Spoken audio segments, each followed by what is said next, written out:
Board की परीक्षा की तैयारी कैसे करें? तो देखिए, आपके सीबीएसई बोर्ड का जो एग्ज़ाम पैटर्न है, अब वो रिड्यूस सिलेबस है। पर हमने जो रीसेंट एग्ज़ाम 2024 में हुए हैं, उसके बेसिस पे ये एनालिसिस निकाला है कि अब जो पेपर आ रहे हैं, वो ज़्यादा कॉम्पिटेंसी बेस्ड आ रहे हैं। मतलब आपसे सीधे क्वेश्चंस नहीं पूछे जाते हैं, क्वेश्चंस कंसेप्चुअल रहते हैं, अंडरस्टैंडिंग पे बेस्ड होते हैं। तो सारे ही टॉपिक जो कि आपके सिलेबस में आप देख सकते हैं, चाहे माइक्रो इकोनॉमिक्स के हों, चाहे मैक्रो इकोनॉमिक्स के हों, उन सब की एक डिटेल्ड अंडरस्टैंडिंग बहुत ज़रूरी है। तो इन सारे ही टॉपिक्स पे आप इकोनॉमिक्स में अगर जाएंगे तो आप सभी टॉपिक्स पे लेक्चर्स देख सकते हैं और सभी पे यहाँ पर आपको क्वेश्चंस मिलेंगे।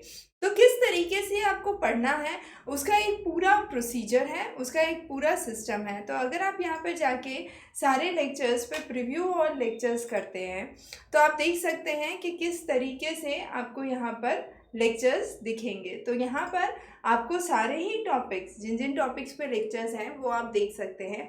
क्लिक करके आप एक एक लेक्चर को सुन सकते हैं और समझ सकते हैं, और इस तरीके से आप अपना पूरा सिलेबस कवर कर सकते हैं।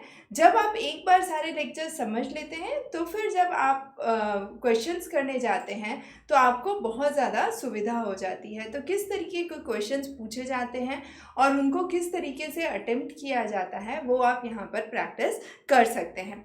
तो बोर्ड की तैयारी के लिए ये ध्यान रखिए कि अब अगर आप जो बोर्ड की तैयारी कर रहे हैं, वो CUET UG के अलाइनमेंट में है। तो अगर आपकी बोर्ड की तैयारी अच्छी है, तो CUET UG में भी आपको स्कोर करने के चांसेस बढ़ जाते हैं, जिससे आपको अच्छी यूनिवर्सिटीज़ बैचलर्स में मिलने की चांसेस रहते हैं। तो अच्छे से तैयारी करिए, और कोई भी क्वेरी है, कोई भी क्वेश्चन है, तो आप हमारे नीचे दिए गए नंबर पे संपर्क कर सकते हैं। धन्यवाद।